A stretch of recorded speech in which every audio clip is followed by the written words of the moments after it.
Joining me today, the great Khai the Shadow Wu ahead of your PFL debut against Phil Caracap. I suppose first off, this I know the story, but a lot of people, our listeners, our viewers, won't know. Can you tell us? Is it true that Lauren Mack is the reason you signed for PFL? Is that correct? Yeah, that's true. Yeah. I think yeah, Lauren was the one that reached out first and started the conversation. So yeah, he's great. So he obviously had seen your fights, had seen everything on social media about you. Of course, you're following, building up, even outside of just a competition for yourself. And he kind of said, let's get the ball rolling here. And then obviously the guys, Pete and Don and everyone in PFL were interested in getting you in there. Yeah, I think we actually talked last year and I think he just wanted to see a couple more fights out of me or at least one more just to, because PFL's a very big promotion, and they're like, we only sign guys with a certain amount of fights, or at least they should. And he had a certain standard. So we just stayed in touch. We stayed in contact. And then we just, every so now and then, we'd message each other, just see how we're doing, and then I got a fight over in Taiwan in February. I fought, I won, and then we were furthering talks and discussions there. But yeah, Lauren is definitely the reason why. Yeah, there's of course, if you look at the last couple of years, year or so, the activity is probably something you're excited about when you come to PFL. They put on all these events, and you're probably going to be on a lot of their shows. Tell me a bit about tell me a bit about this fight coming up. Were you expecting when you signed to be on the PFL finals on that card? No, I was actually trying to get on an earlier card. I was trying to get on that New York card, to be honest with Yeah. you.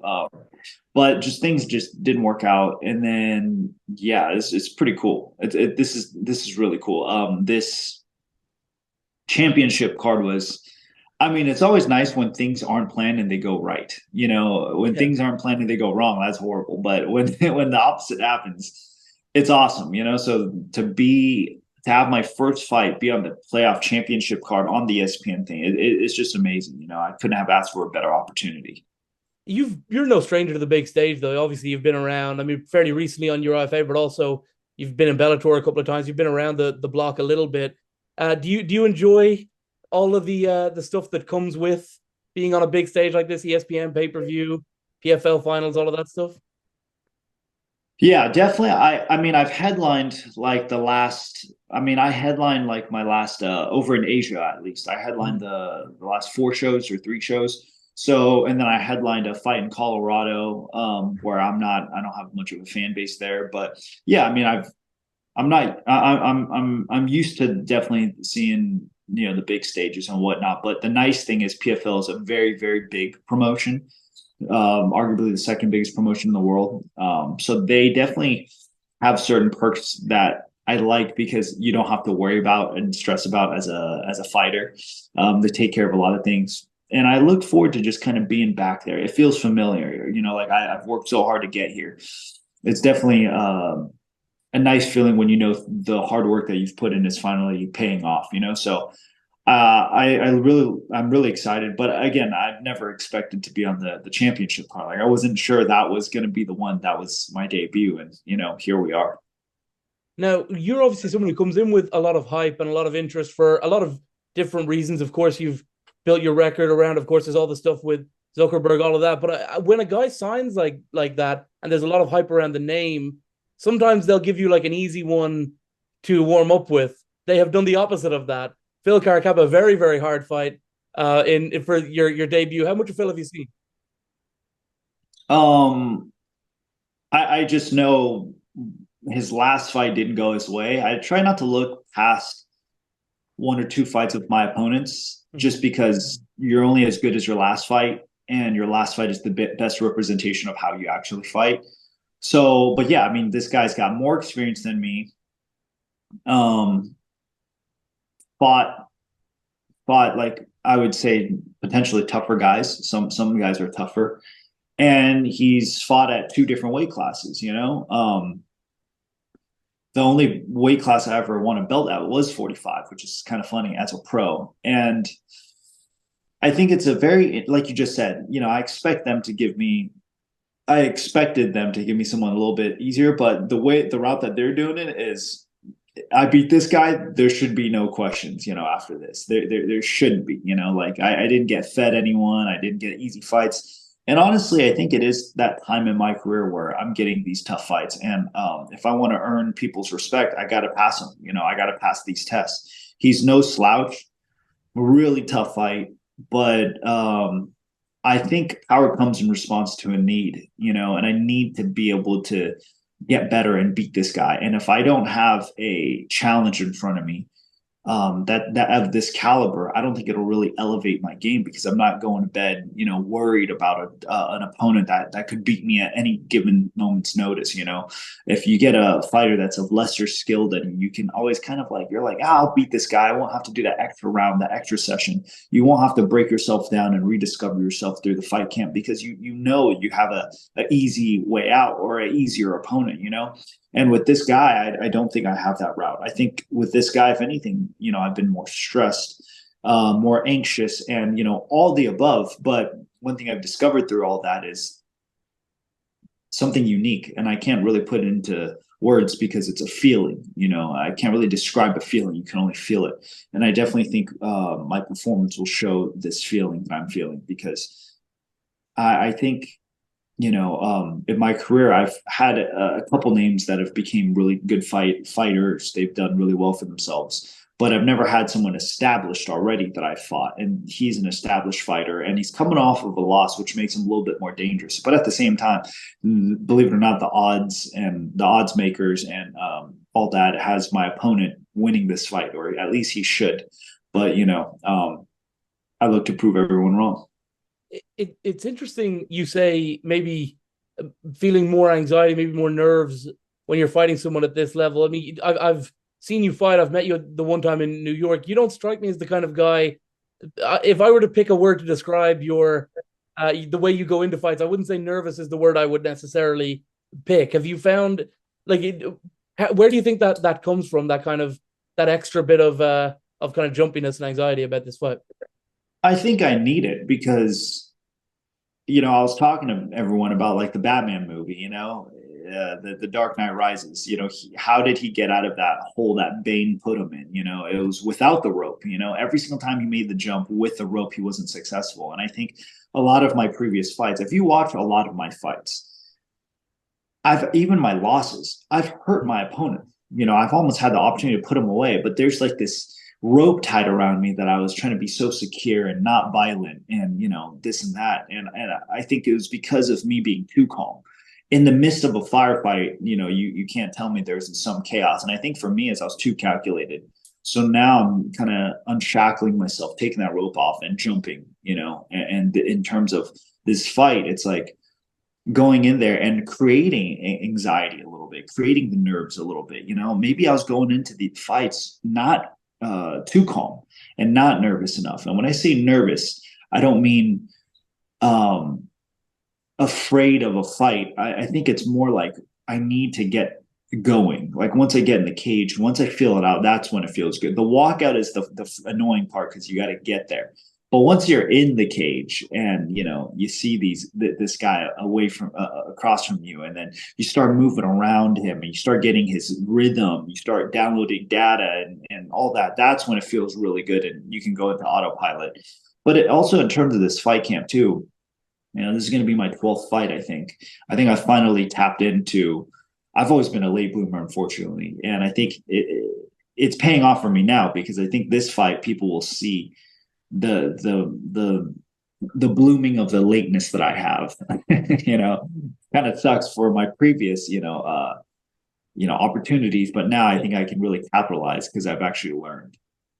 Absolutely. I think it's going to be an interesting matchup. I mean, Phil, obviously, when you look at, if you just look at the Tapology, you don't actually watch the fights, you would see a lot of third round stoppages, split decisions, unanimous decisions.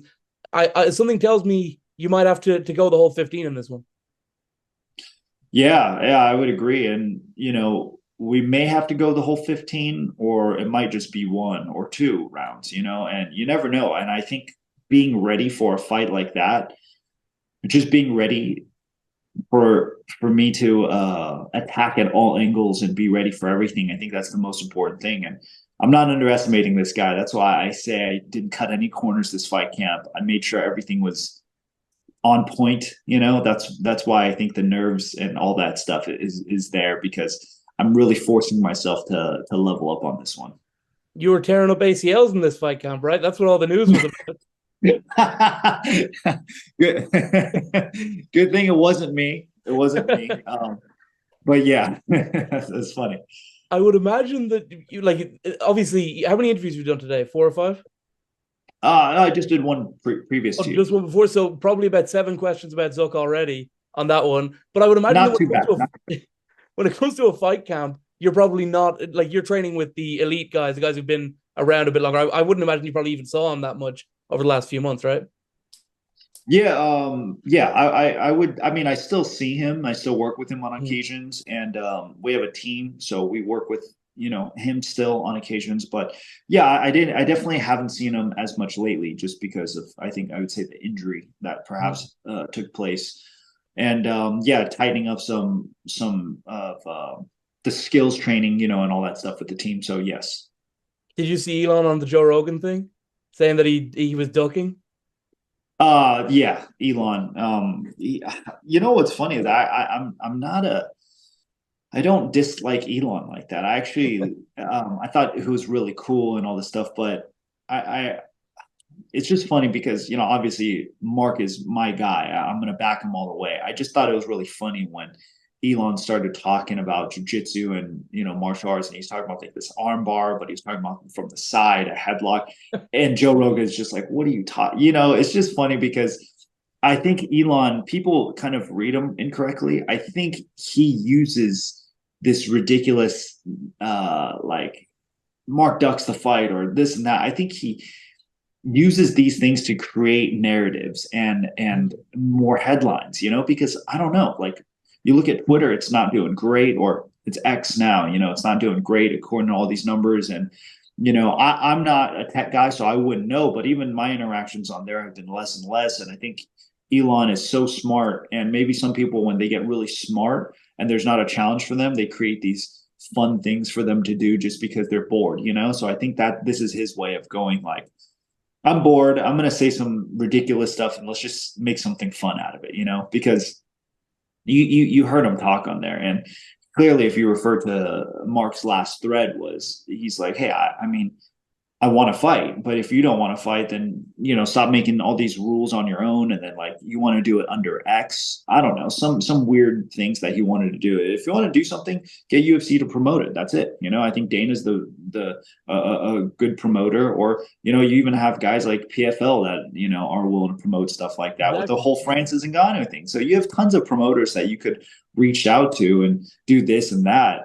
So I don't know. I think that thing is just a bit of I want to refer back to Mark's last thread, which is he's over it. He wants to fight someone that's willing to take this serious. But I do find it Elon entertaining when he just starts talking nonsense. It's like someone who's trash talking you, but none of it's true. It's entertaining. It's funny. Do you ever fight anyone like that back in the day, or did you ever have anyone who was really talking that kind of trash to you? I did have a guy at an amateur fight where. Yeah. We weren't even fighting for a title, but for some reason he kind of like was like, "Hey, you're done. I'm looking past you." He grabs this belt and he holds it at the weigh-ins. And the thing is, we're not even fighting for a belt, so it's very funny that he did that. And then in the fight, he was egging me on, and then he got knocked out round 2. And he hasn't fought since. So I just thought that was very entertaining and fun. But in my head, when he was egging me on in the fight and taunting me, I was like, man, this is what it feels like. I'm so excited, I can't wait to eventually do a PFL presser and have a guy crash talk me. And I don't even know if I won't even respond the way, like, crash talk back. I think I'll just get so captivated in the moment. I'm like, wow, this is really cool. It's happening. It's just all smiles from me and excitement. I had a buddy fighting. I was cornering a couple of weeks ago, and he was on the Misfits boxing. And we were saying, like, you got to, because we knew he was, lower level than his opponent considerably. So we're like, you got to get in his head at this press conference. You got to just do all you can. Turns out he probably did get in his head. It probably didn't work out. He got knocked out in the first round. So sometimes press talk is Ben Davis was his name. Oh, Ben, yes. Ben the Bang. Yes, yes, he's awesome. I've chatted with him many times. He's great. He's a good little fighter too. He's just maybe not like a Silva. He landed a good right hand though. I remember that in that fight, he landed a decent overhand or a haymaker, Yeah. just caught him once. I was like, man, that's awesome.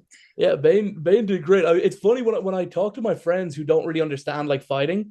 To go back to the Elon thing, I think they're all like, "Well, it sounds to me like Elon wanted to do this, he wanted to do that." Like, and I have to say to them, "Well, if like in the fighting world, if you make an unreasonable demand, that's you saying you don't want to do it. Like if you Yeah. say it has to be at the Colosseum in Rome, which is a famously run down a venue, or it has to, I'll just go to your house and do it today instead of us promoting it. Yeah. This is what someone who is not interested in the fight says. Right, exactly. It's antics, it's great. It's great diversion and all this stuff. And some people eat it up because they take it face value, and that's okay. But yeah, I think it was exciting when it lasted, while it lasted. But yeah, I think in the meantime we're looking on to bigger and better things. Mark will probably fight though. You think? Well, that was the news story was that he was training for some sort of a competitive venture, like MMA, jiu-jitsu, whatever. He just likes training. Like that's his coffee. That's his caffeine. He likes training.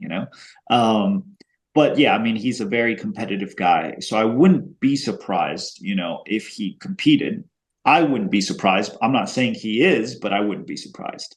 Well, I know, like if I had an opportunity to fight someone and I anyway was going to have to lose a lot of weight, which I probably would have to do anyway, and if I was and if I had a big skill differential or at least a training time differential, I would see someone getting an ACL injury, my potential opponent, and go, perfect. I can catch up while he can't train, while he can't do anything. I get whatever it is, like minimum 3 months, maximum more like 6 months. I would be Yeah. like, this gives me a little head start because he's had this head start in training. But it seems like it once again, someone who was interested in the fight would maybe do that as opposed to someone who's Yeah, so. I mean, I would agree. I would totally agree. But the problem at this point, I think, is I'm not sure how Elon takes care of his body, and the I don't know if he's young enough to. I don't even know if he could get through a fight camp. To be honest with you, without like, what happens if he starts trying to ramp up the training and he gets injured? So fighting is one of the few things where you can't fake it. Like if you get two people to fight, you can't control what happens in there because it's just pure chaos. So I don't know. I think if Mark was to come back and fight, if he did, it would probably be against someone who's trained or a little bit closer with his weight class, more serious, as opposed to someone like Elon. Not saying he's a bad person or anything, but I just don't know if there's glory in beating him. Well, there's certainly glory in beating Phil Caracappa, two-time Ring of Combat champion. That'd be a nice little scalp. Yeah, I definitely think that too. The odds makers, it's really funny. I didn't realize how much I was underestimated going into this fight, but I knew I was going to come in there a little underestimated. But I think Phil is heavily favored. I could see why, but it's just it's I like this. I like this feeling because I've always kind of come in as the underdog, so it's not a new feeling to me. I'm looking it up here. Plus 163. Yeah, God Almighty. In a 2 horse race where like you're the promotions guy, I would have thought you were the favorite, but I guess the bookies minus 225 for Phil. That's a hell of an odds line I just saw there. Yeah, I'm excited to kind of see how this fight goes, and afterwards, ask everyone like, what happened? What happened to those odds? Anyone you'd like to call it? Obviously, PFL doesn't really have. They have the European bantamweights, but not so much. In the American side, anyone you would like to call out on the PFL roster or around the sport who's maybe not signed to one of the bigger promotions? Not at the moment because I do respect a lot of these guys. And even if you look at like the merger supposedly with PFL and Bellator and whatnot, I don't think I've earned the right to call anyone's name out yet. After I beat Phil, though, perhaps I would like to share the octagon with them. And I never call people out because I'm looking for an easy fight or I think it's makes money or this and that. That's the promoter's job. For me, I want to take fights that I'm like, man, I've been watching these guys kind of coming up, like when I was, coming up, and now I'm able to share the cage with these guys. I would love to have the opportunity to fight them and challenge myself and see if I could beat them. So that would be the case. But as of right now, I mean, I haven't even had my debut yet. I don't want to get ahead of myself Phil is the only guy that is his name is in front of me right now. I can't think of anything else other than Phil. And honestly, even if you sat me down, you're like, okay, you're done with Phil. Who do you want? I'm like, I until Phil's done, I can't even get past his name. Like I can't even think of anything else. I'm just maybe stubborn that way. Perhaps I'm just that laser focused. Call it what you will, but he's the guy that I need to finish right now. And then once I get done with him, then we could sit back and reassess the pieces. But as of right now, this makes for a very entertaining fight because on paper he looks amazing. He's a tough opponent to beat. And if I beat him, I get a great name added to my list. But the thing is, on paper, it doesn't always tell the full picture. Mm-hmm. A paper is a two-dimensional object. You can't see what's behind it when it's laid flat down. So I think going into this fight, people don't know my backstory and a lot of the training that I've done. And once that gets known, I think people would think this fight's a little bit closer than it actually is. For sure. Well, look, I think that's probably the mindset you need, right?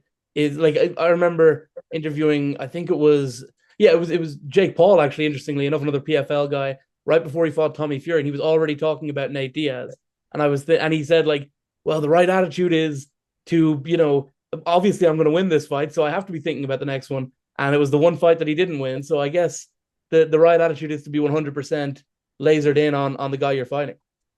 Yeah, I mean, hey, some people it pays off for some, sometimes it doesn't. Some people that ego actually works out in their favor, if that makes sense. I genuinely think it's meant for some people, but for me, I'm more of a calculated person, so I can't just roll a dice and gamble on something that like I don't think that's my style, and I don't think that's how I think. So it'd be tough for me to kind of call someone out right now and just bank on that happening. I'm more of the kind of guy that so many things have kind of hiccups have happened in my career where I don't necessarily believe in the future anymore, because the future is what happens from this moment on. And if you could make sure this current moment, the present, if you could take care of certain things there and plant certain, seeds now, then it'll turn into your future. You can't just, and after this fight, I'm going to, gamble on this. They think those are all gambles, and it's tough to gamble on things you don't know. I like to know a little bit more of what I'm doing. And, I think this is, like you said, people are going to see that after my first PFL fight, it's against a tough guy, Phil, like I beat someone like that. What can they say now? And maybe they create a 35 division. And if I get a good win off that, maybe they count that towards the points. And maybe next year, I don't know. This is just me speculating. If they have a 35 division by the end of next year, beginning of next year, who knows? But, I'm more inclined to believe that they're going to have a 35 division sooner than later because they signed me. I'm a 35er. So it would be really cool to see myself in the tournament and start building on from there. Khai, the Shadow Wu, thank you very much for your time. I look forward to this fight. PFL finals on pay-per-view on ESPN Plus, November 24th. We getting a knockout? I'm looking for a finish. It might not be a knockout, it might be a submission. Who knows? I have more submissions than I do have knockouts. I think I'm very underrated on the ground, so we'll see. Underrated on the ground? People don't rate you on the ground? I don't think people think I have good grappling. I don't know about all that. Well, yeah, we'll see. Thank you so much for your time. I look forward to the next one hopefully being post-fight after a big W. Yeah, will you be there at the fights? I'll be there. All right, hope to see you there. See you there, mate.